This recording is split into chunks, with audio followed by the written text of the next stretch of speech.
Close your eyes and imagine this: a world where the horizon stretches forever, where the sky is so wide it feels like it could swallow you whole, where the winds carry secrets across endless waves of grass.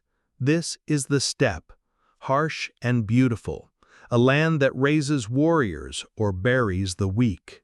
And from this unforgiving earth came a boy who would change the world forever, a boy named Temujin, the child who would grow into Genghis Khan, the master of storms. The story begins in silence, yet not the peaceful kind. It is the silence of cold mornings where breath hangs heavy in the air, where families huddle inside felt tents called gurs, and where survival is never promised. The people of the Mongolian steppe live by their horses, their bows, and their endless fight against hunger and rival tribes. It is a world built on loyalty, fear, and blood. Into this world Temujin was born, and already the whispers of fate followed him like shadows. His birth was no ordinary thing. The legends say he came into the world holding a blood clot in his fist, a sign among the steppe people that destiny had chosen him. Some believed it meant he would be a great warrior. Others feared it was a curse. But either way, the winds of the steppe already carried his name, Temujin, and with it the promise of storms. He was the son of Yasuge, a powerful tribal leader who led the Borjigan clan. His father was respected and feared, a man who rode with pride across the steppe, gathering allies and enemies alike. His mother, Holun, was stolen by Yasuge in a raid, torn from her first husband and forced into a new life. Her spirit was strong, her gaze sharper than steel. She became the pillar of Temujin's childhood, shaping him in ways that would echo through history. For a while, life seemed strong and secure. Temujin rode beside his brothers, feeling the wind tear at his face, learning to shoot arrows while galloping at full speed. He learned to read the moods of horses, to hear the language of the steppe, and to respect the spirits that his people prayed to in fire and sky. But childhood on the steppe was never innocent. For every ride beneath the sun, there was hunger gnawing at the family, there were rival clans waiting to strike, and fate itself ready to test the boy before he even became a man. One day, when Temujin was still young, his father Yasuge went to arrange a marriage for him. He chose a girl named Borte, a union meant to secure alliances. Yet on his return journey, Yasuge was poisoned by enemies. His strength faded, his grip on life slipped away, and just like that, Temujin's world shattered. The boy who was meant to grow under the shadow of his father's strength was instead cast into a storm without shelter. The Borjigan clan, once proud and powerful, abandoned the widow Holun and her children. In the cruel code of the steppe, a leaderless family was nothing. They were left alone to starve, stripped of protection, forced to survive with bare hands and sharp will. Holun gathered her sons and daughters and told them they would live, even if the world itself tried to bury them. She taught them to dig for roots, to catch fish from icy rivers, to fight for scraps, and to never bow their heads to despair. From her, Temujin learned the meaning of resilience. Imagine him now, a boy no older than 12, standing in the freezing wind, watching his family struggle, watching his little brothers cry from hunger, watching the world turn its back on him. This was the forge that shaped him, not comfort, not power, but loss, betrayal, and the iron will of a mother who refused to let her children die. In every heartbeat of Temujin's young chest there grew a fire, and though he was still a child, he swore he would one day rise and make the steppe itself remember his name. But childhood in exile was not only hunger, It was also war between brothers. Temujin's half-brother Bektar tried to take control of the family. He stole food, he threatened the fragile balance of survival, and in the harsh code of the steppe, betrayal could not be ignored. Temujin and his younger brother Kasar ambushed Bektar, striking him down, killing their own blood to keep their family alive. It was a brutal act, yet it showed the world that Temujin was no ordinary boy. Even in youth he carried the cold resolve of a leader who would sacrifice anything to survive. Years passed, and the boy became a young man. He learned to ride faster, shoot sharper, and think deeper than those around him. He began to gather friends, allies from nearby families, boys who saw in him a spark of destiny. Among them was Jamuka, a boy who would become both Temujin's brother in oath and later his greatest rival. Together they hunted, rode, and dreamed of unity, of a steppe no longer torn apart by endless tribal feuds. But already the seeds of jealousy and ambition were being planted, and fate waited patiently for the storm to break. But before Temujin could rise, he had to endure more chains. When he was still young, he was captured by the Taichiud tribe, rivals who feared his bloodline and his growing influence. They enslaved him, forced him to wear a wooden collar around his neck, mocking him, beating him, trying to break his spirit. But even as he stumbled through pain and humiliation, he never surrendered. His eyes still burned with the fire of the steppe. He escaped with the help of a sympathetic guard, and from that moment he carried within him a deeper understanding of freedom and vengeance. Picture him now, standing on a hill beneath the vast sky, free once again, his collar broken, his spirit unshaken, the winds rushing against him as if carrying whispers of destiny. He was still young, still unknown to the world, yet within him lived the memory of betrayal, the pain of hunger, the sting of chains, and the undying will of his mother, all of it shaping him into something the steppe had never seen before, a leader who would rise not from wealth or privilege, but from the ashes of despair. The boy called Temujin was no longer just a child. He was the flame of survival, the echo of a storm yet to come. He knew he would need allies, he knew he would need loyalty stronger than blood, and he knew he would one day return to claim the bride promised to him, Borte, for she too would play her part in the story. But more than anything, he knew the steppe was cruel, and only those who bent it to their will could hope to endure.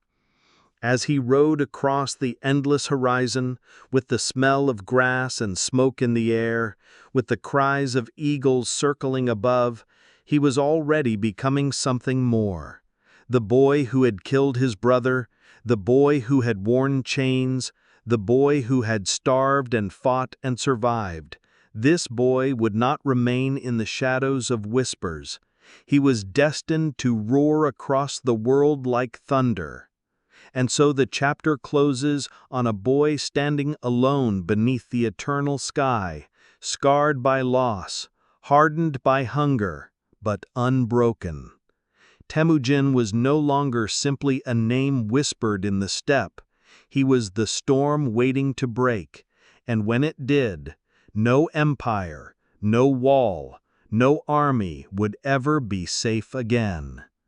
Now the winds of the steppe shift toward our next part of our journey, where the boy becomes a man, where oaths of friendship and the call of destiny will shape the fate of tribes and kingdoms alike. But before he becomes the great Khan, he must learn the weight of loyalty, betrayal, and power. Join me as we step in. The sky was wide and merciless, stretching from one horizon to the next. The wind carried with it the sharp smell of grass and smoke, and the cries of eagles echoed over the steppe. In this world of endless plains where life was measured by strength and loyalty, the boy called Temujin began his transformation. He was no longer just a starving child of a fallen clan. He was something more, something the tribes would soon fear and follow. This is the story of broken tribes and the oaths of blood that shaped his rise. Imagine standing in a land where survival is a game of shadows, where every family looks over its shoulder, where every tent hides stories of betrayal. The Mongol steppe was not united. It was a patchwork of tribes and clans, each ruled by its own chief, bound by fragile alliances that shattered as easily as thin ice in spring. Loyalty lasted only as long as it served hunger and ambition, and enemies could be found in every direction. Temujin had seen the cruelty of abandonment when his father's death left his family cast out. He had learned that to stand alone was death, but to bind men together was power. Temujin was still young, his hands calloused from hunting, his eyes sharper than those of boys his age, his spirit marked by the hunger and chains he had endured. Yet already he was thinking like a leader. He knew that no one could conquer the steppe through fear alone. He needed something stronger than family ties, stronger even than the old bonds of clan. He needed men who would follow him because they believed, not because they were forced. It was then that he remembered Yamuka, the childhood friend who had ridden beside him in boyhood. Together they had hunted rabbits with bows, raced horses under the blazing sun, shared dreams of uniting the steppe. Yamuka was from the Jadaran tribe, proud, powerful, and ambitious. He too dreamed of greatness. When Temujin found him again, their reunion was more than friendship. It was a spark that lit the dry grass of destiny. Together they swore an oath of blood. The ceremony was simple but sacred. They cut their hands and let their blood mingle, sealing themselves as Onda, blood brothers bound by fate. Their bond was more than friendship, more than loyalty. It was the kind of oath that could not be broken without shattering the soul. In that moment, Temujin believed he had found not just an ally but a brother who would share the burden of uniting the steppe. The winds carried their oath across the plains, whispering of two boys who had changed the world. Yet even as the oath was sworn, the tribes around them trembled and schemed. The Taichiud, who had once enslaved Temujin, still saw him as a threat. Rival clans feared the growing whispers of his name, and the fragile peace of the steppe cracked under the weight of ambition. War was not an event on the steppe.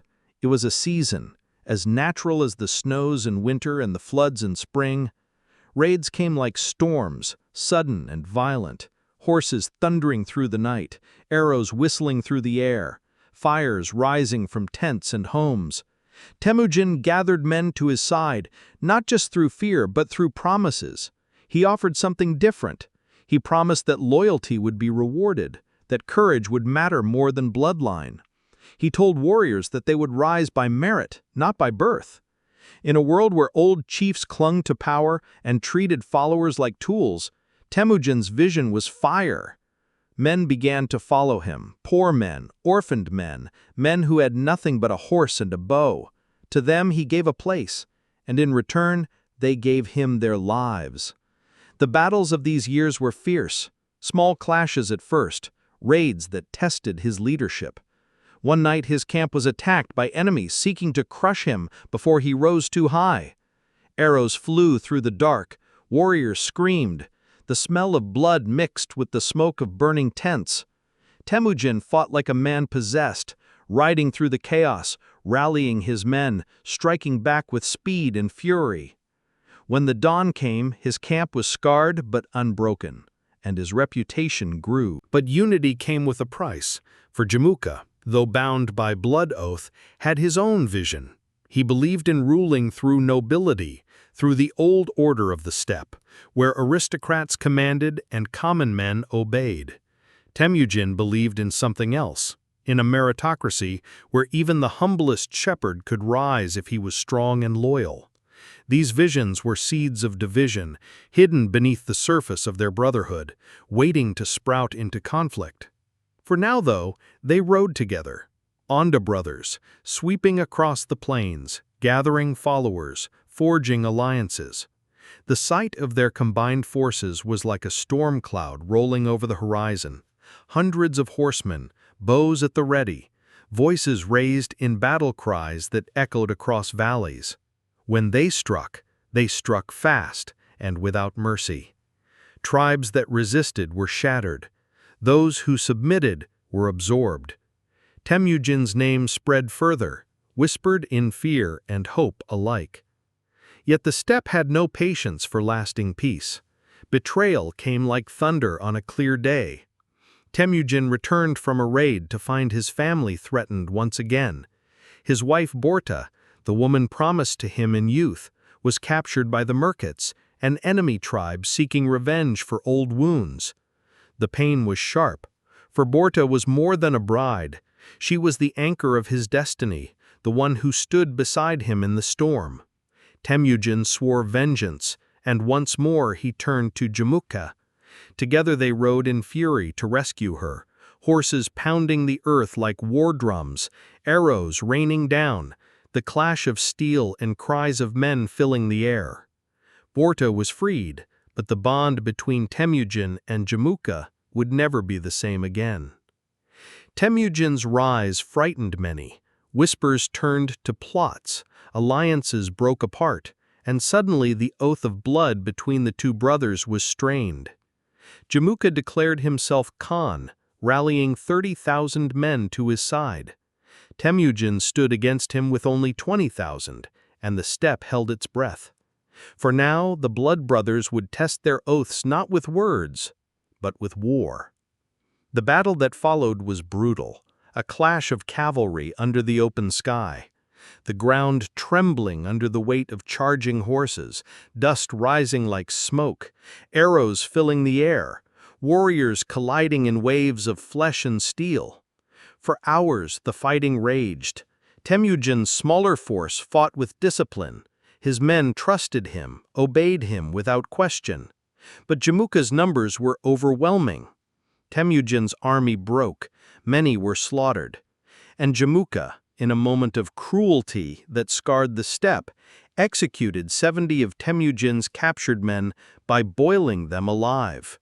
It was a message, and it was blood.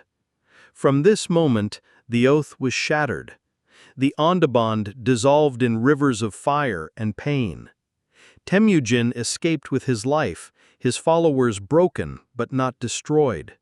He swore that he would never again be so vulnerable, that his vision of loyalty and merit would rise stronger than the old ways of betrayal and cruelty. The tribes of the steppe had shown him their nature, fractured, selfish, bound by tradition, and he would bend them or break them one by one. Imagine him now, scarred by defeat, yet burning with determination, his eyes fixed on the horizon, the wind whipping at his hair, the smell of blood and smoke still clinging to him. He was no longer just a boy struggling to survive, no longer just a leader of a small band. He was the flame of a new vision, a vision that demanded sacrifice, demanded loyalty, demanded blood. The tribes were broken, but from their ruins he would build something greater than they could ever imagine. This chapter of broken tribes and oaths of blood closes not with peace, but with fire. Temujin rides on, his heart heavy with betrayal, his soul sharpened by pain. He has lost battles, but not the war. He has lost brothers, but not his destiny. For ahead lies the path to becoming Khan, and the world has not yet seen the storm he is about to unleash. And so we step forward into the next part of the journey, where Temujin will rise from ashes, gathering men and vision alike, forging unity out of chaos. For the next chapter is the turning point of his life, the birth of something the steppe had never known before. The sky of the steppe burned gold at dawn. The air was sharp with the smell of grass wet with dew, and the cries of distant eagles echoed across the horizon. In that silence, a lone rider moved, his shadow stretching long over the endless plains. This was Temujin, scarred by betrayal, hardened by hunger, and burning with a fire that could no longer be contained. The boy who had once been cast aside by his tribe was now becoming something more, something fierce, something unbreakable. The wolf was rising. Imagine the world through his eyes. The land was vast, cruel, and beautiful. It gave life and took it away with the same cold hand. Tribes rose and fell like storms. Friendships shattered under the weight of greed, but Temujin had learned his lessons in blood. He knew now that survival was not enough. He could not simply protect his family. He could not rely on old bonds that snapped under pressure. He needed something new, a clan that was his own, built not on bloodline alone, but on loyalty stronger than fear, a brotherhood forged in fire. Temujin began with little, a few loyal men, his family, and a dream, the dream of unity, the dream of forging a clan that could withstand the chaos of the steppe. He had seen how other leaders ruled, how chiefs favored their relatives and noble-born allies, how common men were discarded like broken arrows. He rejected this. Instead, he promised his followers something different, that every man who rode with him, whether poor shepherd or orphaned hunter, would rise by merit, that courage and loyalty would be rewarded, not lineage. It was a radical vision, and it sparked hope in those who had been ignored by the old ways. The camp of Temujin was simple, yet alive. Smoke rising from small fires, horses tied in neat lines, warriors sharpening arrows while children played among the gurs. But there was discipline here, a sense of order not found in other tribes. Temujin demanded loyalty and gave it in return. He punished betrayal swiftly, but rewarded bravery with gifts and honor. Men began to whisper of him not just as a leader, but as a wolf among men, sharp, relentless, and always watching. It was not enough to build loyalty. Temujin also needed allies. He reached out to other clans, offering them protection, offering them a place in his vision. Some laughed, some rejected him, but others saw the spark in his eyes and chose to follow. Slowly, his numbers grew. 50 men became 100, 100 became 1,000, each bound not by fragile tribal ties, but by oaths sworn to Temujin himself. He was forging a new clan from the broken pieces of the steppe, a clan that would one day be known as the seed of an empire. With growth came danger. Rival tribes looked at him with suspicion. Old enemies sharpened their blades. The Taichiud who once enslaved him still hungered for his death. The Merkits who had stolen his wife, Berthe, watched with envy and fear. Yet Temujin did not shrink from battle. He welcomed it, for each victory strengthened his people. Each defeat taught him another lesson. His warriors rode like shadows across the plains, striking fast, retreating into the horizon, using discipline and coordination that rival chiefs did not understand. One of Temujin's greatest strengths was his ability to organize. He divided his warriors into groups of tens, hundreds, and thousands, each with leaders chosen for their skill, not their blood. This system created order where there had been only chaos. It allowed him to command with precision, to move his riders like waves of a storm across the battlefield. His enemies faced not a mob of warriors, but a machine of men bound by loyalty and discipline. And the steppe began to tremble. But the rise of the wolf was not only about war, it was about vision. Temujin declared laws that bound his people, laws that spoke of loyalty, respect, and punishment for betrayal. He forbade the stealing of women and horses within his ranks. He made clear that justice would apply to all, whether rich or poor.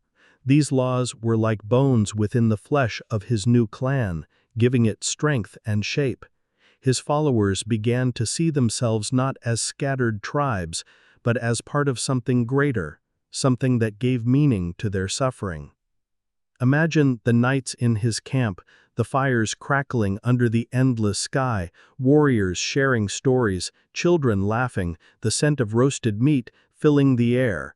And in the center, Temujin speaking of a future where no tribe would be abandoned, where the weak would have a place if they were loyal.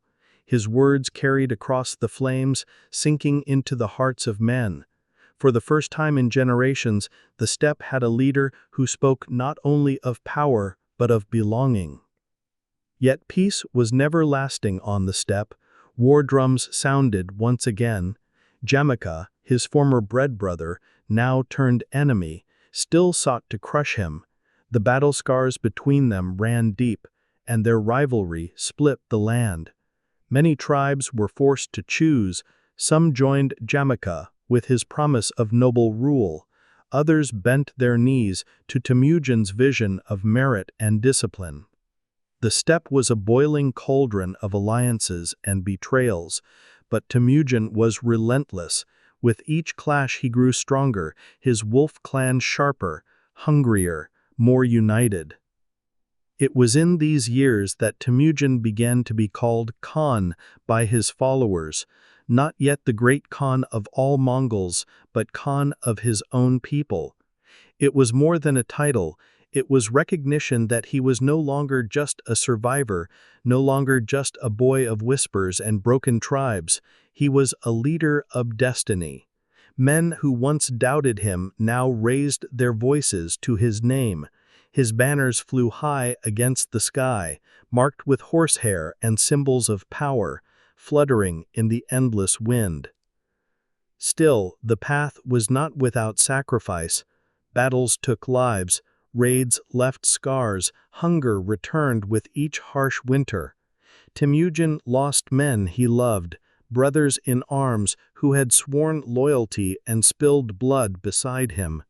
Each loss weighed heavy on his heart, but he carried them as fuel, a reminder that his vision demanded not only strength but endurance.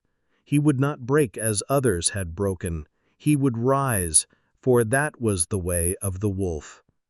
The rise of Temujin's clan also drew the eyes of distant powers, Chinese states to the south, Turkic tribes to the west.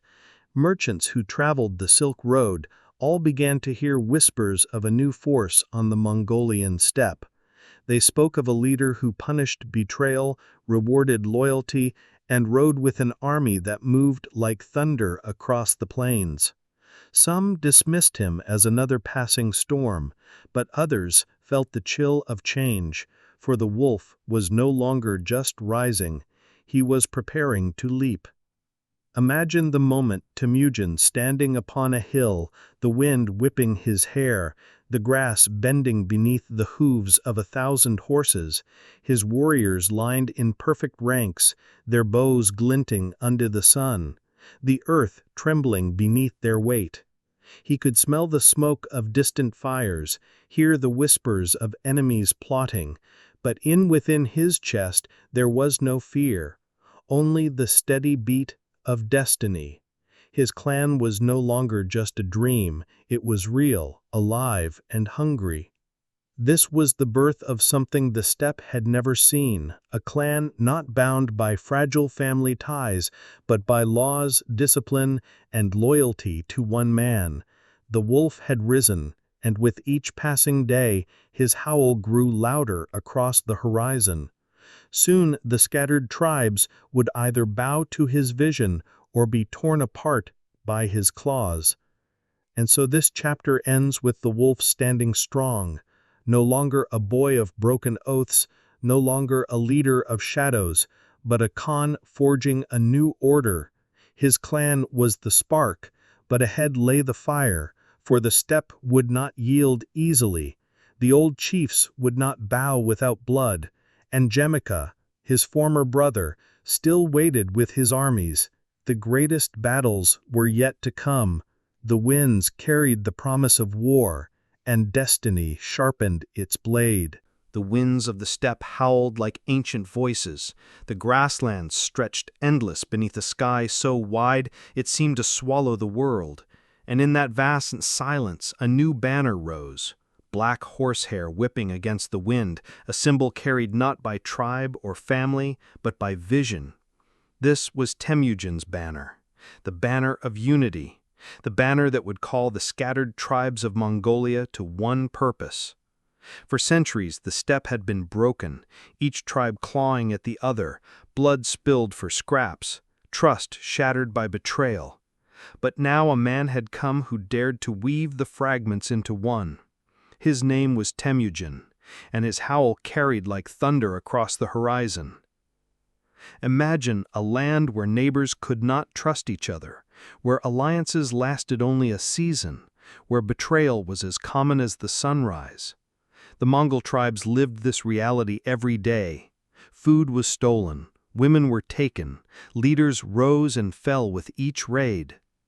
The steppe was a land without peace, yet Temujin had survived its cruelty, and now he was ready to bend it to his will.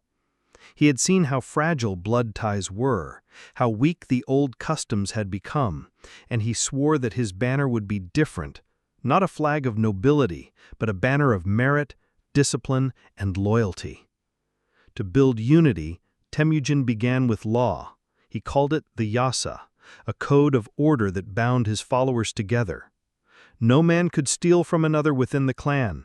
No warrior could take a woman against her will. Every horse and weapon was protected as sacred property. Betrayal was punished swiftly, but loyalty was rewarded with honor. In a world where chaos ruled, these laws were fire, burning away the old ways and giving birth to something new. For the first time, men on the steppe felt they belonged to more than a fragile tribe. They belonged to a vision. His banner of unity grew not through fear, but through trust. He divided his warriors into tens, hundreds, and thousands, each led by men chosen not for bloodline, but for ability. This merit-based system broke centuries of tradition. Suddenly, a poor shepherd who proved himself in battle could command warriors, while lazy nobles found themselves cast aside.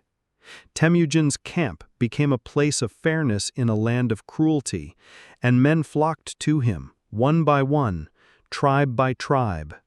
The banner grew heavier with the weight of loyalty. The camp of Temujin was alive with this new order, warriors sharpening arrows by firelight, children laughing as horses grazed nearby, the air filled with the smell of roasting meat and the sound of men sharing songs. Yet beneath the warmth there was steel. The warriors trained endlessly, riding in formation, shooting arrows at full gallop, learning discipline where once there had been only chaos.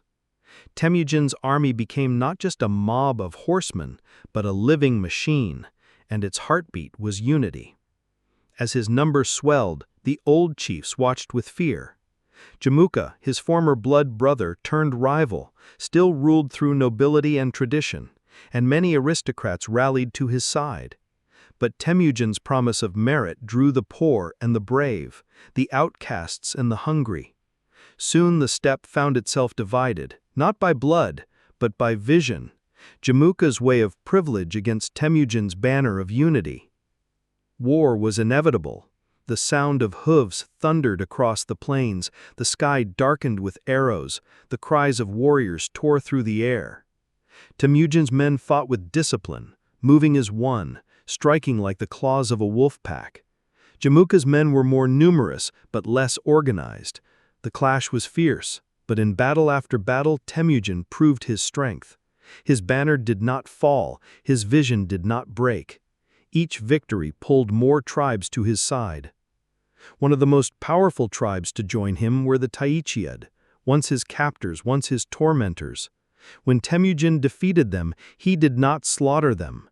Instead, he welcomed their warriors, offered them places in his ranks, showed mercy where others would have shown cruelty. This act shocked the steppe, for mercy was rare in a land ruled by vengeance. But Temujin understood something greater, that unity could not be built on fear alone. It had to be built on trust. Even nature seemed to echo his arise. Imagine the banners of horsehair flapping against the endless blue sky, the ground trembling under the hooves of thousands of horses, the smell of sweat, leather, and dust rising like a storm. Temujin at the center, his eyes sharp, his voice carrying over the roar of men and beasts. He was no longer just a survivor, no longer just a leader of a small clan. He was becoming Khan in truth, a master of men and destiny. But unity was not complete. The steppe was wide, and many tribes still resisted. Some clung to old grudges, others feared losing their independence. Still, Temujin's banner called to them, and slowly they bowed, sometimes through battle, sometimes through alliance, sometimes through the sheer pull of his vision. Each new victory added strength to his ranks. Each new tribe added its songs and its stories to the growing empire. Berta, his wife, stood beside him through these years, her presence more than symbolic. She was his partner in power, offering counsel, strengthening his alliances, and reminding him of the roots that anchored his storm. Together they embodied the strength of loyalty, a bond that mirrored the unity Temujin sought across the steppe. Temujin's enemies grew desperate. Jamota struck back with cruelty, burning villages, slaughtering innocents, trying to break the will of Temujin's people. But cruelty only hardened their resolve. Warriors who lost families swore themselves to Temujin with even greater fury. His banner became not only a symbol of unity, but of justice, a shield for those who had long suffered under the chaos of the tribes. And so, little by little, the vision became reality.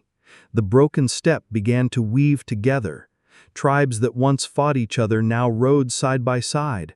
Warriors who once shared nothing now shared loyalty to one man. And under the endless sky of Mongolia, the banner of Temujin rose higher, black horsehair whipping in the wind like the mane of a wolf, a symbol that would soon shake the world beyond the steppe. Picture that moment. Thousands of horsemen gathered on the plains, their voices rising in chants, their eyes fixed on the man at the center. Temujin, the wolf who had risen from nothing, who now stood as Khan of men who had once been enemies. The smell of fire and sweat filling the air, the grass bending under the weight of unity. It was not yet an empire, not yet the vast power that would one day thunder across continents, but it was the spark, the flame that would grow into a storm. The banner of unity had risen, and it would not fall. The tribes were no longer scattered shadows. They were one, bound by law, bound by loyalty, bound by the vision of a leader who saw beyond the old ways. The steppe itself seemed to bow to the new order, and the world beyond its horizon would soon tremble. And so this chapter closes, not in silence, but in the roar of hooves, the crack of bows, and the song of men who now believed they were part of something greater than themselves. The wolf had raised his banner, and the tribes had answered. But the story does not end here, for unity was only the beginning. Ahead lay conquest, the clash of civilizations, the thunder of Mongol horsemen against the walls of empires. The next chapter is where the wolf lifts his eyes beyond the steppe and the world begins to feel his breath. The year was 1206. The winds of the steppe carried the smell of horses and fire. The grasslands shimmered under the wide blue sky, and thousands of warriors gathered as far as the eye could see. Their banners flapped like the wings of black eagles. The sound of hooves trembled through the earth, and at the center of it all stood a man who had risen from nothing. Temujin, the boy who had been abandoned, enslaved, betrayed, now stood as the master of destiny. The tribes of Mongolia had come together, enemies turned brothers, rivals turned followers, and they lifted him upon their shoulders. In that moment, Temujin was no longer just a Khan of a clan. He became Genghis Khan, the great Khan, the ruler of all the Mongols, the storm given flesh. Imagine this scene, the air thick with dust, drums beating like thunder, warriors raising their voices in a roar that shook the sky. Men who once fought against each other now swore loyalty under one banner, their faces hardened by years of war and survival, their eyes fixed on the man who had bound them together. The steppe had been broken for centuries, shattered by endless feuds, but here stood the one who had forged unity out of blood and betrayal. His presence was not only strength, it was destiny. The title of Genghis Khan was more than a name, it was a crown of the steppe. It meant he was not only chief, not only leader, but ruler of all Mongol tribes. Every man, woman, and child beneath the eternal blue sky now lived under his command. It was an honor never before achieved. The tribes had been wolves tearing each other apart, but now they were one pack, bound to the will of a single master, Genghis Khan. To mark this moment, a great Kurultai was held, a gathering of all tribes, their leaders seated in a vast circle upon the plains, warriors surrounding them, the smell of roasted meat filling the air, the sound of hooves restless in the background. Here, before the eyes of heaven and earth, Temujin was declared the Great Khan. Offerings were made to the eternal blue sky, prayers were whispered into the wind, and the black horsehair standard of the Mongols was raised, fluttering in the endless horizon. It was the birth of a new nation. But who was this man who stood at the heart of history, who had transformed the steppe into an empire in waiting? He was more than just a warrior. He was a survivor, a visionary, a man who understood the cruel language of the steppe. Genghis Khan had lived through starvation, betrayal, and chains, and each wound had sharpened him. He knew that power could not rest on bloodline alone, that loyalty must be earned, and that law must bind stronger than family ties. This vision was the root of his greatness. One of his first acts as Great Khan was to strengthen the Yasa, his code of law. It was not written on scrolls but carried in the minds and hearts of his followers. The Yasa demanded loyalty, punished betrayal, and rewarded courage. It set rules for the protection of property, the treatment of women, and the obedience of soldiers. Under Genghis Khan, every man knew his place, every warrior understood his duty, and justice was applied with iron clarity. It was this order that turned chaos into strength. His military organization was unlike anything the steppe had ever seen. Warriors divided into tens, hundreds, and thousands, leaders chosen by merit, not by noble birth, discipline drilled into every rider, messages carried by swift horsemen across vast distances. His army could move faster than any enemy, strike harder, vanish like smoke, and return before their foes could recover. It was a weapon forged not only of steel and flesh, but of loyalty and vision. Genghis Khan also understood the importance of faith and the spirits. He declared that all religions would be respected under his rule. Shamans, Buddhists, Christians, Muslims, all could worship freely. He saw faith not as a weapon to divide, but as a tool to unify. This tolerance won him allies, merchants, and wise men. It also showed the tribes that his rule was not only of the sword, but of wisdom. The birth of the Great Khan was not only the birth of unity, it was the birth of ambition. For Genghis Khan's eyes did not rest only on the grasslands. He looked south to the rich lands of the Jin dynasty in China, east to the kingdoms of Korea, west to the cities of the Khwarezm Empire. He saw beyond the horizon, beyond the rivers and mountains, beyond the deserts. He saw the world itself as prey for the Mongol horsemen. But before conquest, he strengthened his people. He gathered craftsmen, blacksmiths, and weavers. He built networks of trade across the Silk Road. He secured food and supplies. He forged alliances with merchants who brought silk, spices, and steel. He understood that an empire could not survive on horses alone. It needed wealth. It needed stability. It needed a system that bound every man, woman, and child to the vision of unity. Picture the Mongol camp under his rule.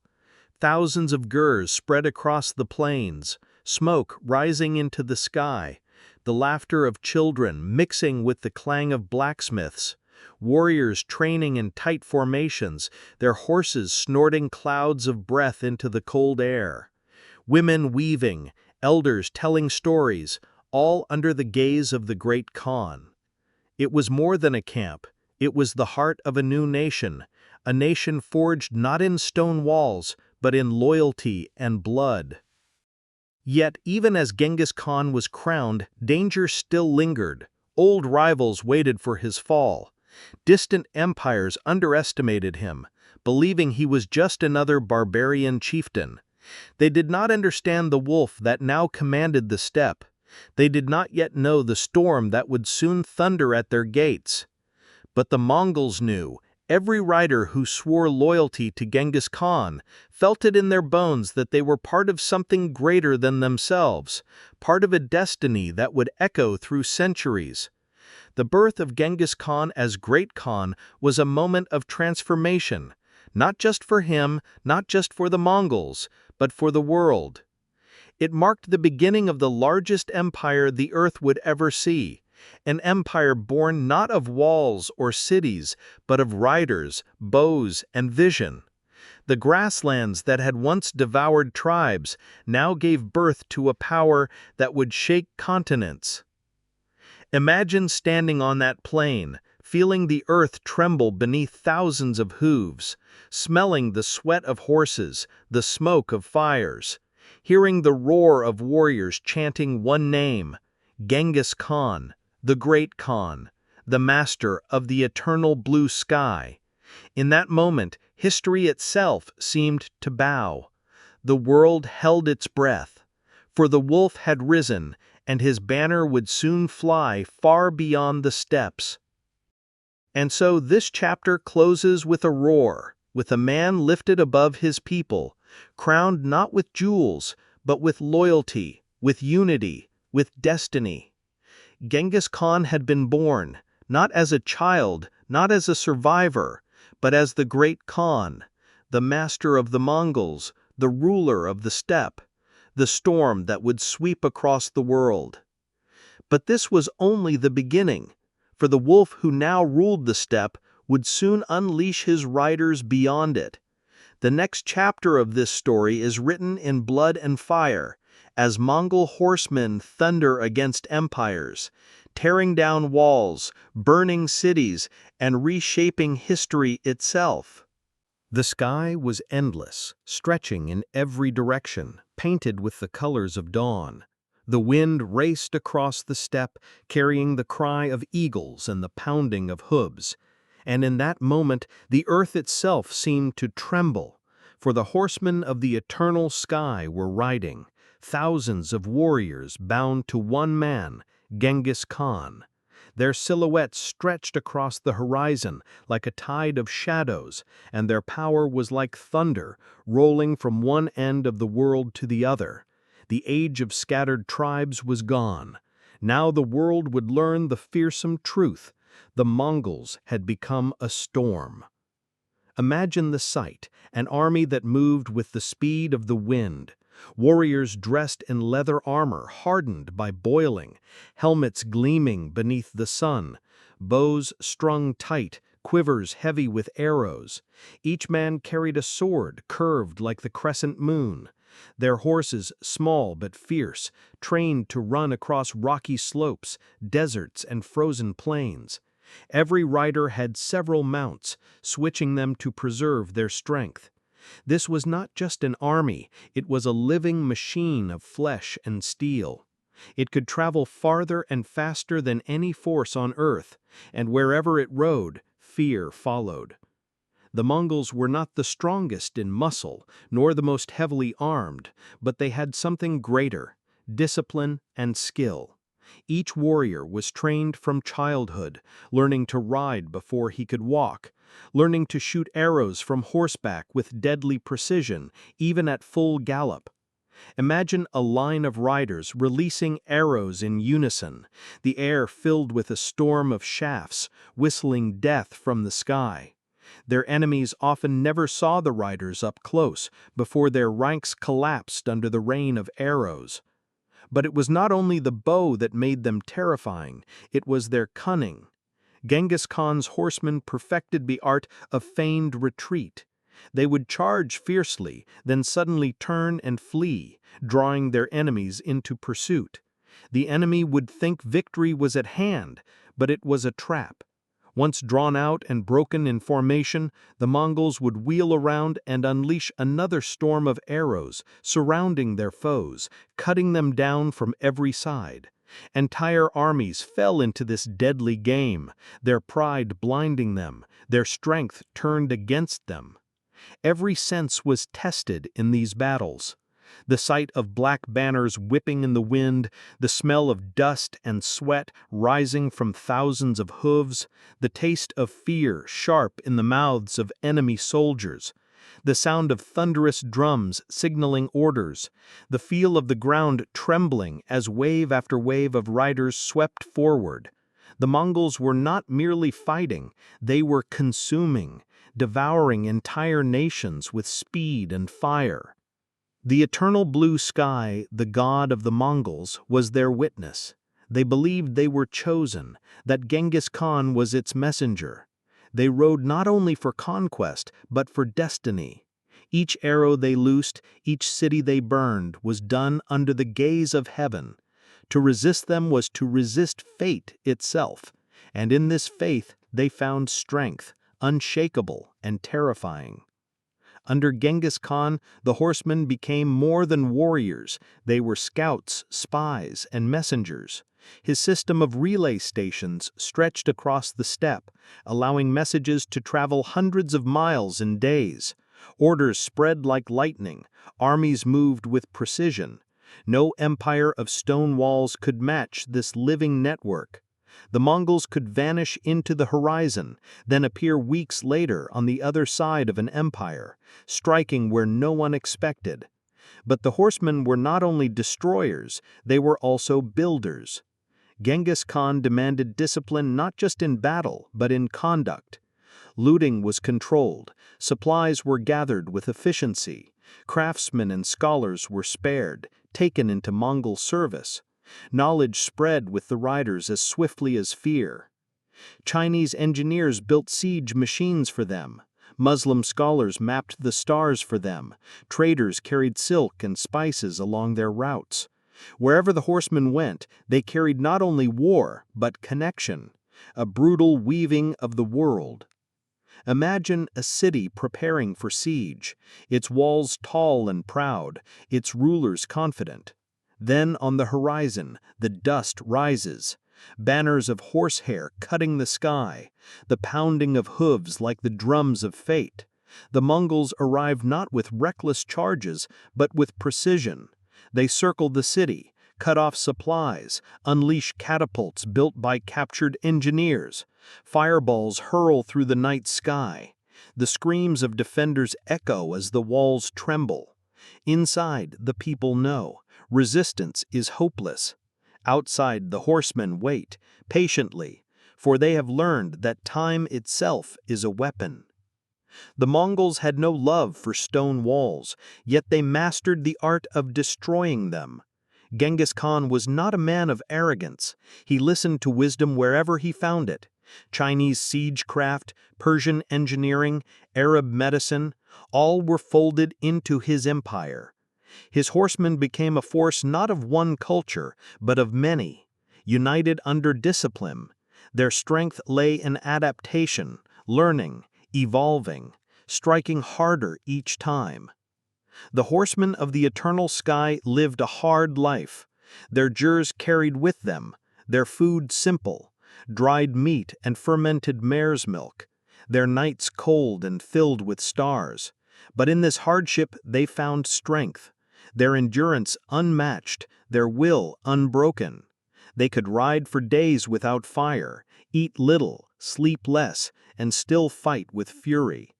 No settled empire could match such resilience. No city-born soldier could understand such fire. And behind it all was Genghis Khan, the wolf who had risen to lead the pack. His commands were sharp, his punishments harsh, but his rewards were fair. He inspired not only fear, but loyalty. His men followed him because they believed in him. They saw in him not just a ruler, but a father, a protector, a man chosen by the eternal sky. Under his gaze they rode into battles where others would have fled. Under his hand they became the sharpest blade history had ever known. The world beyond the steppe began to tremble. Kingdoms of China looked north in fear. The rich cities of Central Asia whispered of a storm coming. Caravans on the Silk Road carried tales of an unstoppable army. Enemies mocked them as barbarians, but soon they would kneel before the truth. The horsemen of the eternal sky were more than raiders. They were the spear of an empire, and their reach would stretch farther than anyone could imagine. Picture it now. The horizon dark with riders, their armor gleaming under the sun, their bows raised as one, the earth shaking with the rhythm of hooves, dust rising in choking clouds, the air filled with the whistling of arrows, and at the center of it all, the black standard of Genghis Khan fluttering like a shadow of doom across the sky. Entire civilizations would soon crumble before this storm. For the horsemen of the eternal sky were not simply soldiers, they were destiny on horseback. And so this chapter closes with the thunder of hooves fading into the horizon. The steppe has given birth to a power the world has never seen. Genghis Khan has forged not only unity, but a weapon. A storm of riders bound to his will, their eyes set beyond the grasslands, towards empires rich with walls, cities, and gold. The horizon trembled, dust rose in waves, and the earth shook like it carried the heartbeat of giants. War drums thundered across the steppe, rolling like storm clouds, and every beat carried a message. The world was no longer safe, for the horsemen of Genghis Khan had reached the edge of empires, the edge of kingdoms that thought themselves eternal, the edge of a history about to be torn apart. Imagine the sound of those drums echoing in valleys and across deserts. Imagine hearing them as a soldier standing on a city wall, your heart pounding in fear because you knew the storm had arrived. The Mongols had already united their homeland. The scattered tribes of the steppe now rode as one under the black banner of horsehair, discipline binding them, loyalty sharpening them. Now Genghis Khan lifted his eyes beyond the grasslands. He saw the glittering cities of China to the south, the wealthy lands of Central Asia to the west, and the kingdoms of Korea to the east. The steppe was no longer enough. The world itself seemed to call his riders forward. Imagine the contrast, the simple felt tents of the Mongols against the towering walls of cities, the rough leather of warriors against the silk robes of merchants. Yet the Mongols did not feel small before these marvels. They saw prey. They saw weakness hidden behind luxury. The war drums beat not just for battle, but for destiny. The first great target was the Jin dynasty in northern China, its lands rich, its armies vast, its walls stretching for miles. Many believed the Mongols would break against such strength, but Genghis Khan was no fool. He studied his enemy. He listened to the advice of captured soldiers and engineers. He learned how to use siege engines, catapults, and towers. His horsemen, who had once scorned walls, now mastered the art of tearing them down. The war drums sounded as the Mongols surrounded city after city, cutting off supplies, raining fire, and waiting patiently for their prey to collapse. The fear spread like smoke. Merchants carried whispers along the Silk Road. Caravans spoke of riders who appeared like ghosts, who could travel hundreds of miles in days, who spared no enemy. Cities that resisted were burned, their people slaughtered. Cities that surrendered quickly were spared, given protection under the law of the great Khan. This ruthless balance of mercy and terror became a weapon as sharp as any blade. The war drums beat louder, not only in battlefields, but in the minds of those who heard the stories. Picture the siege of Jiangdu, the great city that would later become Beijing. Its tall walls, its defenses strong. Yet the Mongols surrounded it like wolves circling prey. Their catapults hurled stones and fire into the night. Their drums beat day and night, pounding like the pulse of doom. Inside the city, hunger grew, fear spread. Defenders watched as the endless riders shifted and struck, never resting, always pressing. When the city finally fell, the streets were filled with fire and blood. The message was clear. No wall was tall enough to stop the horsemen of the steppe. But the Mongols did not stop at China.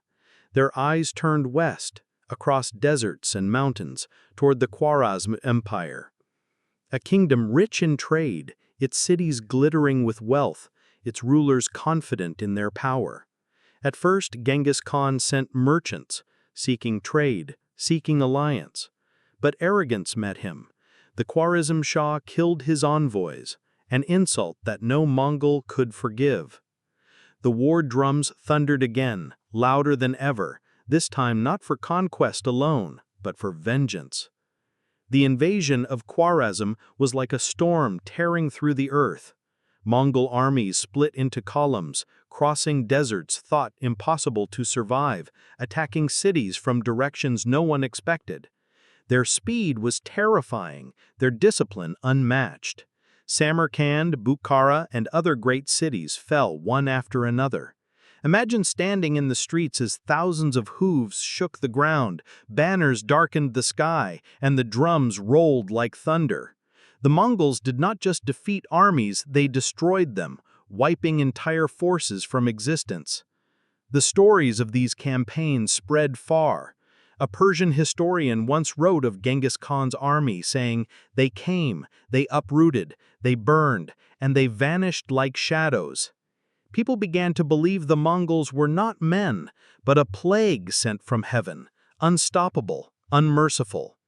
The war drums became the heartbeat of terror across continents. Yet even in their fury, the Mongols carried order. Captured cities were reorganized, taxes collected, merchants given protection, craftsmen taken into Mongol service, knowledge preserved. For Genghis Khan was not only a destroyer, he was a builder. He wanted an empire that stretched beyond blood and fear, an empire that carried law and connection. But first, the drums had to break the old world. The rhythm of those drums echoed across landscapes. Deserts baked under their sound, forests trembled, rivers carried the reflection of banners waving against the sky. Every sense was alive with their presence. The smell of smoke from burning towns, the sight of endless riders cresting hills, the feel of the earth shaking beneath thousands of hooves, the taste of dust in the mouths of soldiers as they fled. The Mongols were not just an army, they were an experience of fear itself. Behind it all was the vision of Genghis Khan, a man who never rested, who demanded loyalty and punished betrayal without hesitation, who believed the eternal sky had chosen him to rule the world. His generals were men of skill, trained in loyalty. His armies could divide, strike, vanish, and reunite with precision. The war drums were their voice, sending signals in battle, guiding movements, keeping order even in chaos. And so the Mongols reached the edge of the known world, from the walls of China to the deserts of Persia, from the mountains of Afghanistan to the plains of Eastern Europe. Their presence was everywhere, each conquest fueling the next, each victory feeding their hunger. For the drums never ceased. They beat on, a sound that told the world, surrender or burn, follow or die. Imagine being a farmer in a quiet village, hearing rumors of armies from the east, and then one morning seeing dust rise on the horizon, hearing the low rumble like thunder, the war drums growing louder with every breath, until the horizon broke open with horsemen, banners flying, arrows glinting in the sun. That moment of realization that your world was ending, captured in the sound of drums that had crossed continents. The Mongols had become more than conquerors. They were now the edge of history itself, pushing the borders of empires, breaking kingdoms that had stood for centuries, reshaping the map of the world. They were the storm at the gates, the eternal riders whose shadow fell across nations. The war drums were not just instruments, they were prophecy. And so this chapter closes with their sound still echoing, fading into the horizon, but never truly gone. The Mongols had reached the edge of the world, and with every beat they asked the same question: who will stand against us? Who will survive the storm? The next chapter will answer that question, as the Mongols sweep deeper into foreign lands, their banners casting shadows across Persia and beyond, their drums shaking Europe itself. The horizon burned with dust, the air trembled with the thunder of hooves, and the sky itself seemed to echo with war cries. This was no raid, no passing storm. This was the march of destiny. The Mongol riders under Genghis Khan had risen from the wild steppe, and now they surged outward like a tidal wave, crashing against kingdoms that thought themselves eternal. From the walls of China to the deserts of Persia, no empire was beyond their reach, no fortress too tall, no army too strong. The world was about to learn that the horsemen of the eternal sky had come not only to conquer, but to reshape history itself. Imagine the first drums rolling at the gates of northern China. The Jin dynasty ruled lands of silk and wealth. Their cities glittered like jewels. Their walls stretched for miles. Their armies numbered in the hundreds of thousands. Yet none of it was enough. Genghis Khan steadied them. He broke their pride piece by piece. He used the speed of his riders to cut off supplies. He brought siege engineers from conquered lands. He turned every weakness into a weapon. The Mongols swarmed like locusts, their arrows filling the sky, their catapults hurling fire, their drums beating day and night like the heartbeat of doom. Zhongdu, the city we know today as Beijing, became the stage of fire and fear. The siege dragged on, the streets inside filled with hunger and despair. The people watched from the walls as the Mongols circled endlessly, striking, retreating, striking again, until the defenders broke. When the city fell, flames consumed its streets, its treasures stolen, its pride crushed beneath hooves. It was a warning to the world: resist and burn, surrender and live. But the conquest of China was only the beginning. The wolf of the steppe now turned his eyes westward, beyond deserts, beyond mountains, toward the Khwarezm Empire, a kingdom stretched across Persia and Central Asia, rich in trade, powerful in soldiers, its cities shining with mosques, markets, and learning. At first, Genghis Khan sought peace. He sent merchants with gifts, envoys carrying words of friendship.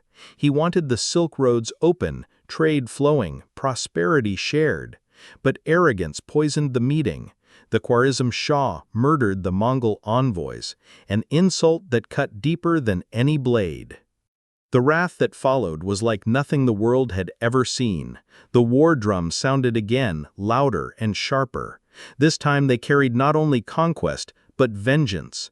Genghis Khan divided his armies into multiple columns, sending them through deserts that others thought impassable, appearing where no defender expected, striking like lightning. Cities that had stood for centuries fell in days, their walls shattered, their people scattered.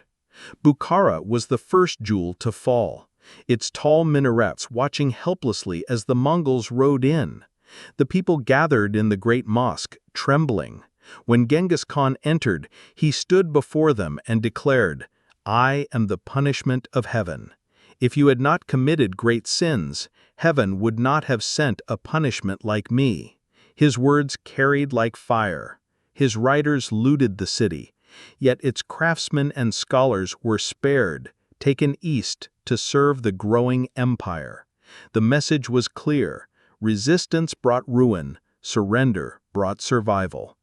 Samarkand followed, its defenders numbering in tens of thousands, its walls thought unbreakable, yet discipline shattered pride. The Mongols cut the city off, their siege machines pounded its gates, their riders struck supply lines. Within weeks, the city surrendered, its armies crushed, its leaders humiliated. Samarkand became another stone in the growing wall of Mongol power. The conquest of Persia was brutal. Entire cities burned, the smell of smoke carried across the wind, the cries of survivors haunting the night. Yet within the destruction was a strange order. The Mongols did not slaughter blindly. They spared artisans, engineers, and scholars. They carried knowledge eastward, weaving it into their empire. From Persia came new weapons, new sciences, new ways of governing. Each conquest was not just victory, it was absorption. The empire was a living creature, growing stronger with each bite. Picture the endless columns of riders crossing deserts, their horses kicking up clouds of dust, the sun burning above, the nights freezing cold. Yet they did not falter. They carried dried meat and fermented mare's milk. They switched horses to keep their pace. They slept little, moved fast, struck hard. Entire kingdoms were left stunned at how such an army could appear at their gates faster than messengers could carry warnings. The Shah of Khwarezm fled, his pride broken, his cities falling behind him like crumbling stones. The Mongols pursued relentlessly, their vengeance unyielding. Rivers of blood followed their path, but so too did rivers of change. Trade routes once choked by petty rulers now opened under Mongol law. Merchants who once feared robbery now rode with protection. The Silk Road began to flow more freely, even as kingdoms burned. The conquest was not only of land, but of imagination. The people of distant Europe heard whispers of riders who destroyed entire empires, who spared no king, who moved with the speed of shadows. Priests and kings alike trembled at rumors, calling them demons of the East. Yet they were not demons, they were men, disciplined, loyal, and driven by a vision that stretched farther than any empire had dreamed. The sight of their banners became a symbol of fate itself, black horsehair whirling against the sky, the beat of drums rolling through valleys, the glint of steel in the sun, the smell of burning wood and sweat of horses filling the air. Every sense told the same story. The Mongols had come, and they could not be stopped. Behind every victory stood Genghis Khan, his gaze sharp, his will unshakable. He rewarded loyalty with wealth and honor, punished betrayal with merciless death. His generals were chosen not for birth, but for skill. His army was organized like no other, and his vision was clear. The world would bow or break. From China to Persia, the message was the same: resist and burn, surrender and live. The campaign westward carved scars into history, but it also built bridges. The Mongols connected cultures that had long been divided. Chinese gunpowder, Persian mathematics, Arab medicine, Indian trade, all began to flow across the empire. The conquests that seemed like endless destruction also became the foundation of a global network, brutal yet transformative. And so the Mongols stood victorious. From the Great Wall of China to the deserts of Persia, the world laid open before them. Empires shattered, kings humbled, cities turned to ashes. Yet within those ashes, a new order was rising, an empire that stretched across continents, an empire unlike any before it. Picture the moment, Genghis Khan standing beneath the eternal blue sky. His warriors gathered around him, their faces scarred, their armor gleaming, their banners whipping in the wind. Behind him stretched the lands he had conquered. Ahead stretched the world still waiting, the air thick with the smell of smoke and the taste of destiny. The horsemen of the steppe had not only left their homeland, they had remade the map of the world. This chapter closes with the war drums fading, not because the storm had ended, but because it was gathering for the next strike. Genghis Khan had shown that no empire was safe, that no wall was tall enough, that no king could escape his reach. The question was no longer whether he would conquer, but how far his shadow would stretch. The sky darkened with dust. The earth shook beneath a tide of hooves, and the world held its breath. For from the east came an army unlike anything Europe had ever seen. A storm of riders clad in leather and steel, their banners snapping in the wind, their arrows blotting out the sun. They were the Golden Horde, the heirs of Genghis Khan's fury, and wherever they rode, kingdoms crumbled, cities burned, and fear spread like wildfire. Imagine standing on a castle wall and hearing the low thunder of drums in the distance, the sound growing louder with every hour until the horizon itself broke open with riders. That was the fear of the West, a fear that would haunt generations. The Golden Horde was more than an army, it was a machine of conquest, led by Batu Khan, the grandson of Genghis, and Subutai, the brilliant general who had been the mastermind behind so many Mongol victories. Together, they carried the storm westward, beyond the familiar lands of Persia and China, into the heart of Eastern Europe, into kingdoms that thought themselves untouchable. The Mongols rode not as raiders, but as architects of fear. Imagine the sight of them on the move, thousands upon thousands of horsemen, each man with several mounts, their lines stretching further than the eye could see, their armor gleaming, their bows strung tight, their swords curved and hungry for blood. The sound of hooves rolled across plains like thunder. Their scouts rode far ahead, their banners whipped against the sky, their drums pounded like the heartbeat of doom. No European force had ever faced such an enemy. Their campaign began with fire and blood on the Russian principalities. The Mongols swept through with merciless precision. The cities of Ryazan, Vladimir, and Kiev felt the storm, their walls shattered, their churches burned, their people cut down. The smell of smoke choked the air, the cries of the dying echoed in the night. Yet even in destruction, the Mongols brought order. They demanded tribute, they collected taxes, they reorganized lands under their rule. What they destroyed in fury, they rebuilt under law. But their ambition stretched beyond Russia, for Batu Khan and Subutai led their armies westward still, into Hungary, into Poland, into the very heart of Eastern Europe. The stories of their arrival spread like fire, villages abandoned, kings trembling, priests declaring them a scourge sent by God. The fear of the West grew with every hoofbeat. At the Battle of Legnica in Poland, European knights clad in heavy armor faced the Mongols, their lances lowered, their banners flying, their confidence high. They believed their strength would shatter the steppe riders. But the Mongols did not fight as Europe fought. They danced across the battlefield, feigning retreat, drawing the knights into traps, then turning and unleashing storms of arrows. The knights fell one by one, their armor no protection against the precision of Mongol shafts. The battlefield filled with the smell of blood and the screams of horses. By the end, the West had learned its first lesson. Brute strength was no match for discipline and cunning.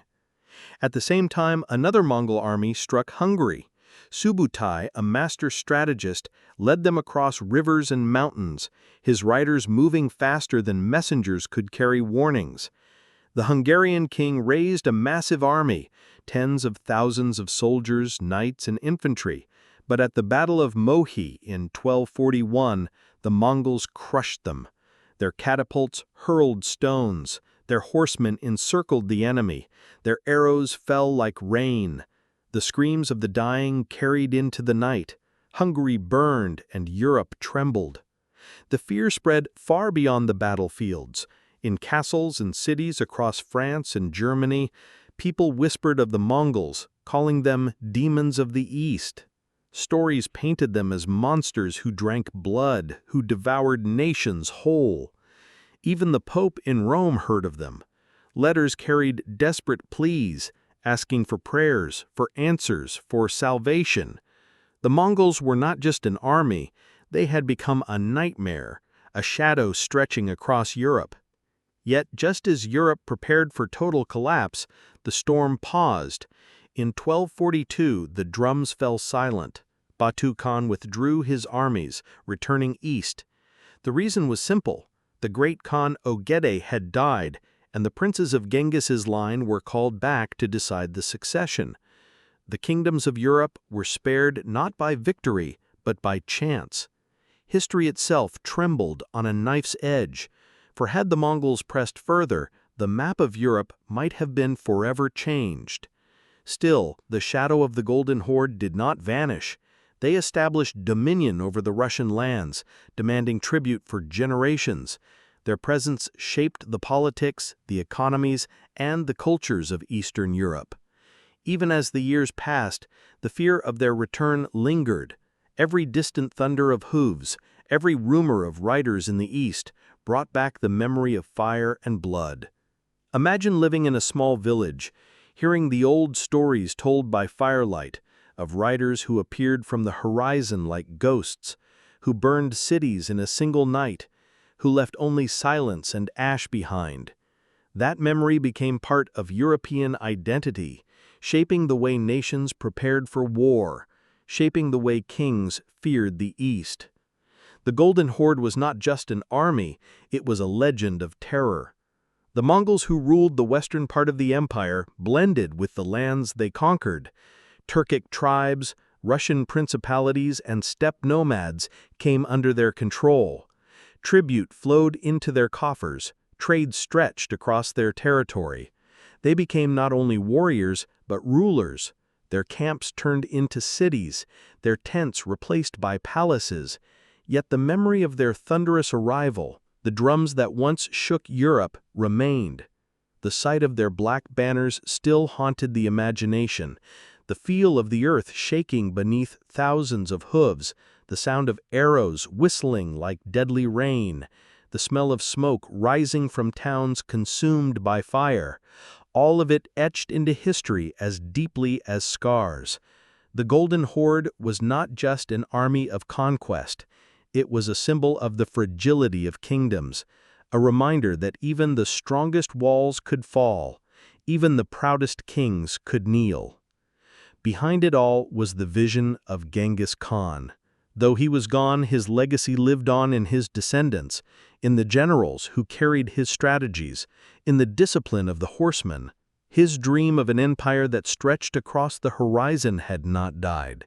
It had become a living storm, each generation carrying it forward, spreading both order and terror. And so this chapter closes with the drums fading into silence, not because the fear was gone, but because it had sunk deep into the hearts of nations. Europe had survived the storm, but it had been forever changed. The Golden Horde remained on its doorstep, a constant shadow, a constant reminder of the day the eternal riders had thundered to the very edge of the West. The steppe was vast, endless, and merciless, a land where the wind carried whispers of spirits, where the sky was so wide it felt like the face of eternity itself. In this world of harsh winters and blazing summers, survival was never promised. Yet from this unforgiving land rose a man who would forge not only armies, but laws, not only conquests, but codes that bound people together. Genghis Khan was not remembered only as a destroyer. He was remembered as a lawgiver, a man who turned chaos into order, who shaped faith, law, and the code of the steppe into the spine of his empire. Imagine the silence of the plains, broken not by war drums, but by the voice of a leader declaring rules that would change the fate of millions. For centuries, the tribes of the steppe had lived by custom, each clan bound by its own traditions. Loyalty was fragile, betrayal common, disputes settled by blood rather than justice. But Genghis Khan had lived through that chaos. He had seen how fragile it was, how quickly a family could be abandoned, how easily an oath could be broken. He swore his people would never again be shattered by weakness. He gave them the Yasa, the great code of the steppe, a law that reached into every corner of life. The Yasa was not carved in stone, nor written on parchment. It lived in the minds and memories of his people, carried by the voices of officials, passed down like sacred fire. It demanded loyalty to the Khan. It forbade betrayal, theft, and false testimony. It declared that women were to be respected, that property must be protected, that every warrior must obey without question. Under the Yasa, even the sons of nobility could be punished, and the poorest shepherd could be rewarded for his service. It was a law of iron, but also a law of fairness. Imagine being a soldier under his banner, knowing that your loyalty would be honored, knowing that betrayal would bring swift death. The fear of punishment kept order, but the promise of reward inspired devotion. Men who once wandered leaderless now stood in disciplined ranks, their hearts steady, their minds focused, their lives bound together, not only by fear of the Khan, but by belief in his justice. Yet the law was only one part of the code. The other was faith. The Mongols lived under the eternal blue sky, the Tengri, the Great Spirit above all. They believed their destiny flowed from this sky, and that Genghis Khan was chosen as its instrument. Every conquest, every victory was seen as a sign of heaven's favor. To resist the Khan was not only rebellion, it was defiance against the sky itself. This belief gave the Mongols a strength no enemy could match, for they fought not only as men, but as warriors of destiny. But Genghis Khan was wise enough to know that faith could divide as easily as it united. His empire stretched across many lands, filled with Buddhists, Christians, Muslims, and shamans. He did not crush their beliefs. He allowed freedom of worship. He welcomed holy men of all creeds.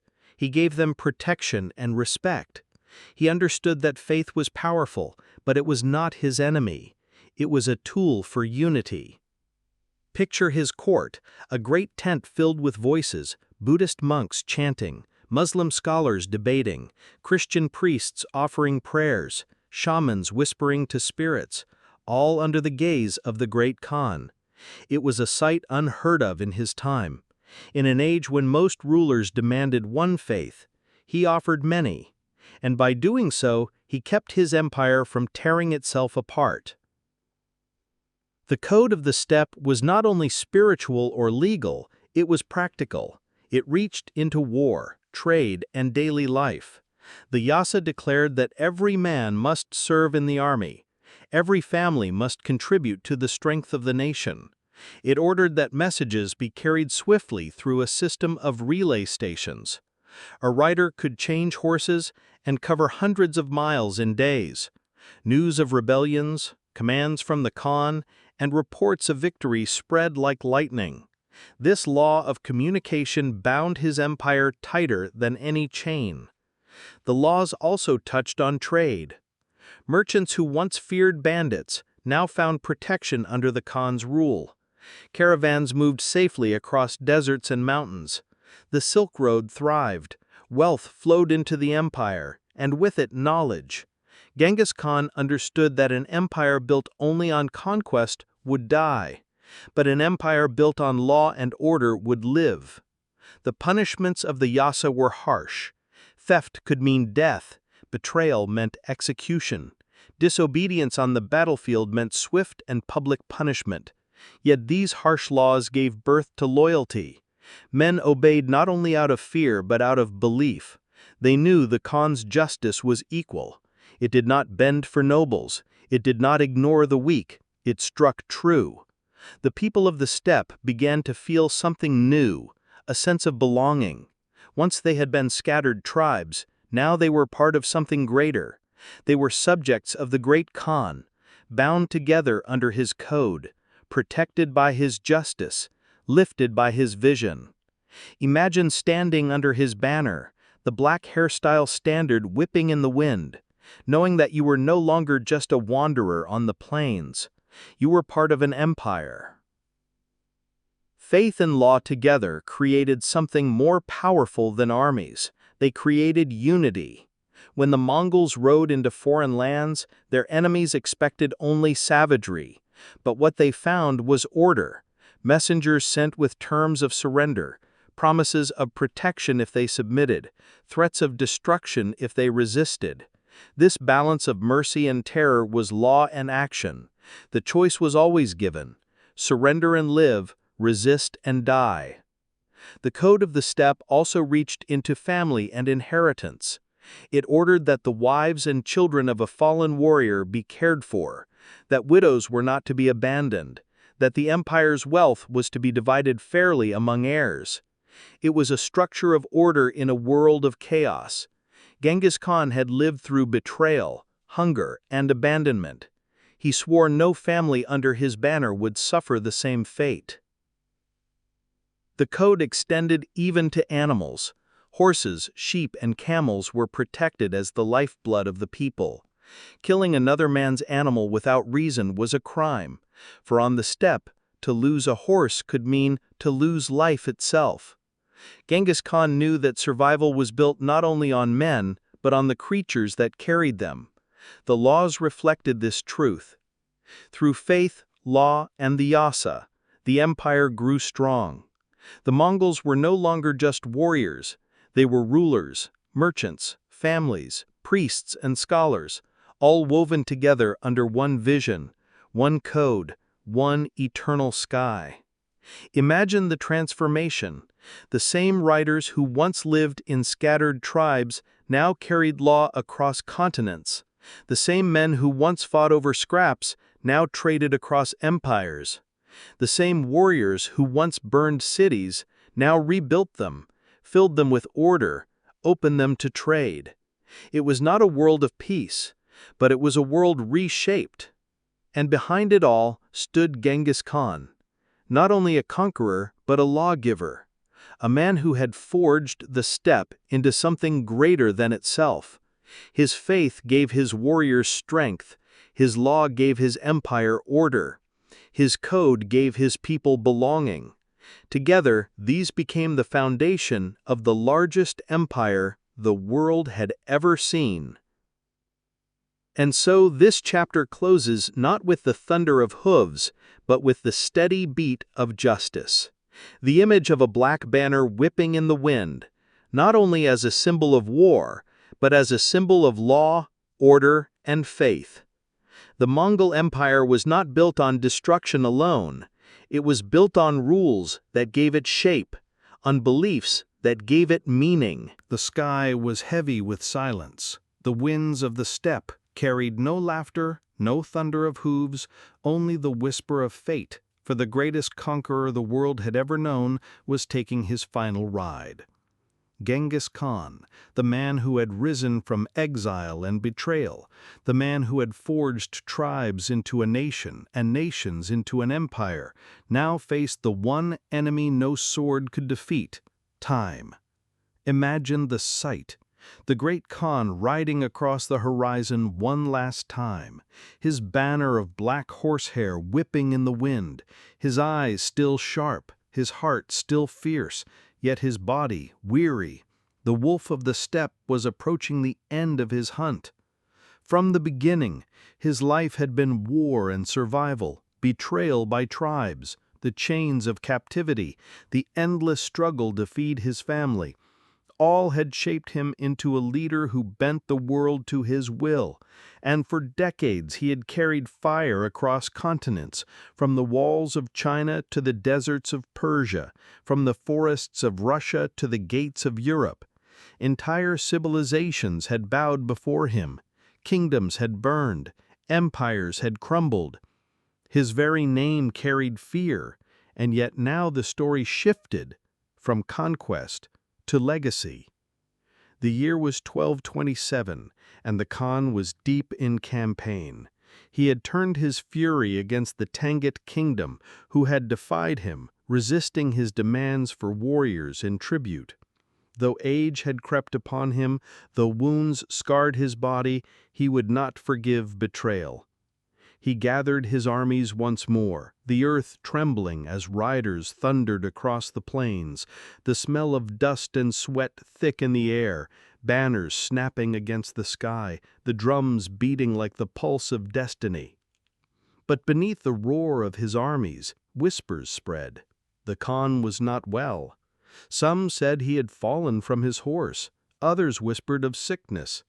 His body was weakening, though his spirit still blazed. He pressed forward, determined to crush the Tangut one last time. Even as his strength faded, he led his warriors, his voice carrying commands, his eyes never showing the pain he bore. Imagine him now, wrapped in furs against the cold, his hands trembling slightly as he held the reins, his breath heavy, but his gaze unyielding. He had lived his life defying weakness. He would not show it now. To his men, he was still the eternal wolf, still the chosen of the sky, still the storm that no wall could resist. But inside, he must have known, the eternal ride was reaching its horizon. The Mongols struck hard, their arrows filling the air, their siege engines smashing walls. The Tangut defenders fell beneath the storm. The kingdom was destroyed, its rulers executed, its people scattered. The empire of the great Khan swallowed it whole. And yet the victory came with silence, for soon after the campaign ended, the Khan's health failed. The wolf of the steppe lay in his tent, surrounded by generals and sons, his body fading, his voice quiet, but his will unbroken. The camp was hushed, the fires burned low, the smell of smoke and leather filled the air. Warriors stood in silence, knowing their leader was dying. Imagine the weight of that moment. The man who had commanded the loyalty of millions, who had reshaped the earth itself, now lay fragile as any other man.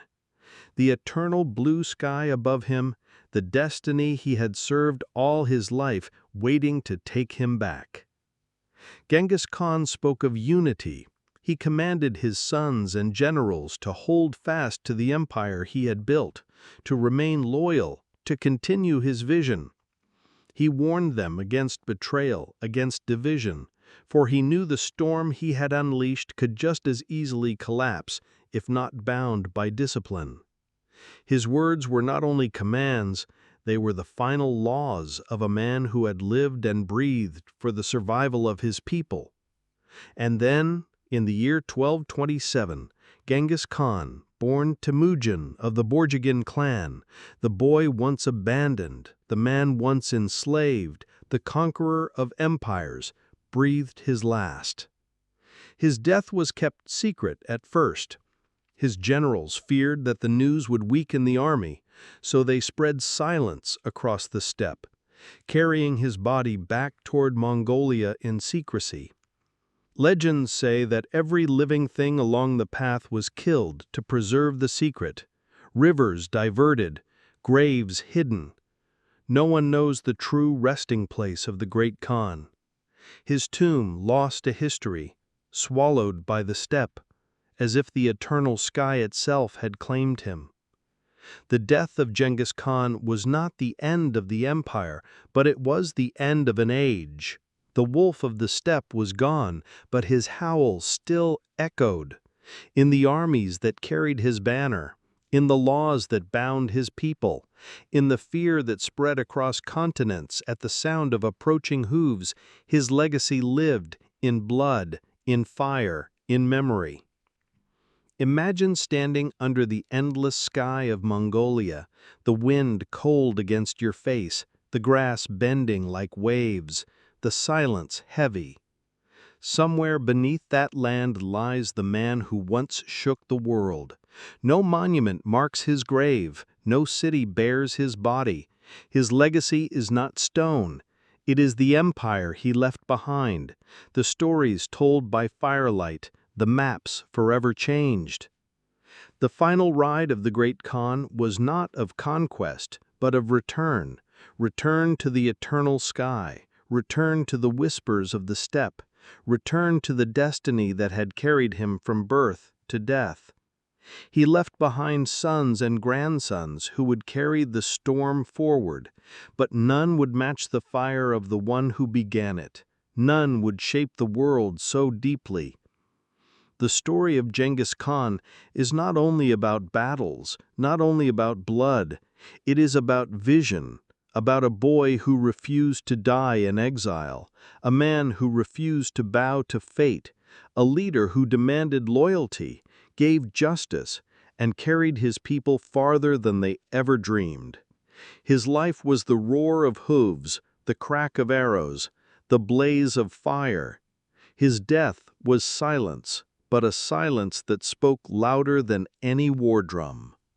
And so this chapter closes with the image of a rider vanishing into the horizon, the black banner streaming in the wind, the eternal blue sky stretching above, the final ride of the great Khan complete. The empire he built would carry on. His descendants would carve new paths of conquest and chaos, but the memory of his life, his rise, his vision, would echo forever. The world you know today carries the echoes of hooves that thundered 8 centuries ago.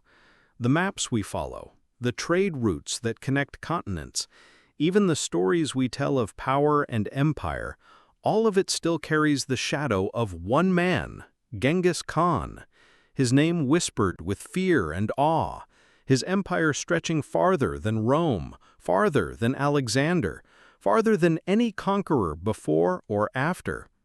His legacy was not just conquest, it was transformation. And whether through blood or law, fire or faith, he shaped the world in ways that still breathe through history. Imagine hearing the whisper of the steppe in your own life without even knowing it. That is the reach of his legacy. The Mongol Empire, at its height, was the largest contiguous empire in history, stretching from the shores of the Pacific to the heart of Europe, from the frozen forests of Siberia to the sands of Persia. It was a network of nations and cultures tied together by conquest, yet bound by order. Under the rule of Genghis Khan and his descendants, the world became smaller, faster, more connected than ever before. Trade flourished as never before. The Silk Road that had once been dangerous and fractured became a highway of wealth under Mongol protection. Merchants from Venice traveled to China, Chinese silk and porcelain reached Europe, spices from India found their way into Mongol markets, and Persian glass was carried east. Imagine caravans moving safely across deserts and mountains, their goods guarded by Mongol soldiers, their journeys made faster by relay stations where fresh horses waited. For the first time in history, goods and ideas moved across continents with speed and safety. But it was not only goods that traveled, it was knowledge, it was invention. Gunpowder, paper, printing, mathematics, and medicine flowed between East and West. The Mongols became unwitting architects of the world's first global exchange. Marco Polo, the Venetian traveler, reached the court of Kublai Khan, the grandson of Genghis Khan, and carried stories back to Europe that would ignite imaginations for centuries. Without the Mongol Empire, the Renaissance itself might have been slower to dawn. The Mongols also carried faith across their empire, not by force, but by tolerance. Christians, Muslims, Buddhists, and shamans worshipped under the same sky. Genghis Khan had declared freedom of religion as a principle of rule, and his descendants continued it. Imagine priests, monks, and imams sitting together in the same court, debating, teaching, sharing. This was unheard of in an age when most rulers demanded a single faith. The Mongol vision of tolerance became a lesson carried into future empires.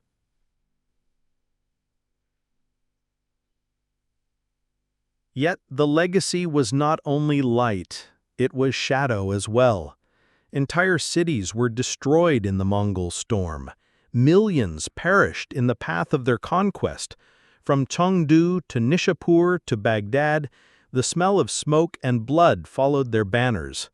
The fear of the horsemen left scars that lasted generations. In Europe, they were remembered as demons of the East. In Persia, as a plague of heaven. In China, as the destroyers of dynasties. Their cruelty was remembered as deeply as their achievements, and history has never forgotten that double edge. Still, their laws changed the world. The Yasa, the code of Genghis Khan, laid down principles of loyalty, discipline, and justice. It punished betrayal, rewarded merit, and demanded order. Even centuries after his death, the memory of those laws shaped rulers who came after.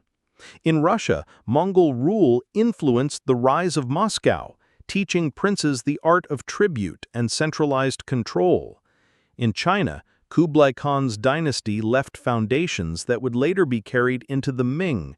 In the Islamic world, Mongol influence reshaped trade and governance. Imagine the empire not as a single nation, but as a web stretching across the earth.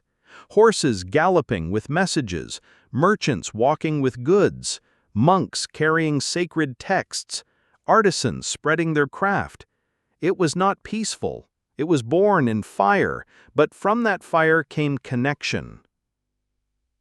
Even the diseases of the world traveled along these roads. The Black Death, the plague that devastated Europe in the 14th century, followed trade routes protected by Mongols, spreading from east to west with terrifying speed.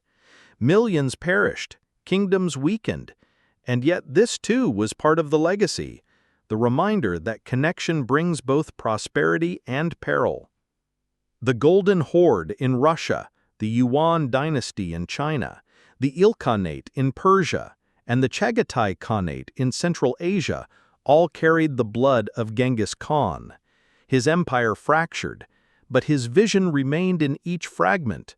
Together, they reshaped politics, economies, and faith across continents, and long after the empire itself dissolved, its imprint remained. Genghis Khan's legacy also lived in the fear and respect of his name. Centuries after his death, rulers invoked him as a symbol of power. Leaders studied his strategies, armies copied his formations. Even modern generals still speak of his genius. His use of speed, discipline, and psychological warfare remains unmatched. Imagine him today, riding across the modern world. His methods would still strike fear. His vision would still be dangerous. But perhaps the greatest legacy of the great Khan was the reminder of possibility. He had begun as Temujin, a boy abandoned by his tribe, a boy who starved with his family, who wore chains as a slave, who lived in exile and despair. From nothing, he rose to command the largest empire in history.